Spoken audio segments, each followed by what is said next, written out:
All right, now that you heard that, let's go ahead and make it. It just takes 3.5 cups of flour, 2 teaspoons each of sugar and instant yeast, 2 teaspoons of salt, and warm water. You're going to go ahead and get that into a standing mixer with a paddle attachment and get that mixing until it becomes like sort of a sticky dough. It won't be super smooth, but that's not what we're looking for. It needs to be like slightly sticky, kind of shaggy. That is perfect. Once it's there, you're going to just take the beater off, or the dough hook, and you're going to go ahead and cover this for 30 minutes. After 30 minutes, you're going to come in here with damp hands and you're going to do a little stretch and pull all around. Now, I have a full video on this recipe. I shared it a couple years ago. It's the exact same recipe. I didn't do a stretch and fold method then. I have been doing it ever since because I feel like it gives you better structure, but you do not have to. If you just want to let it rise a couple hours, you're fine.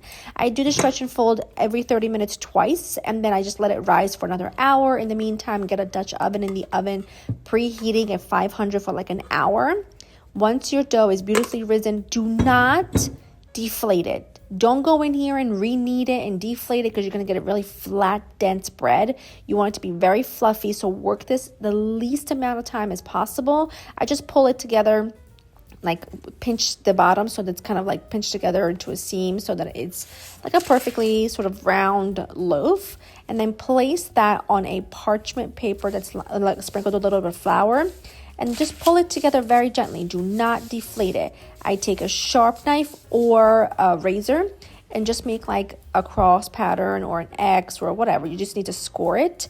And then once you're ready, you're going to pop this into your very hot Dutch oven. Now, I've been adding a couple of ice cubes to my Dutch oven when I put the bread in because I feel like it really helps with the rise, but you don't have to.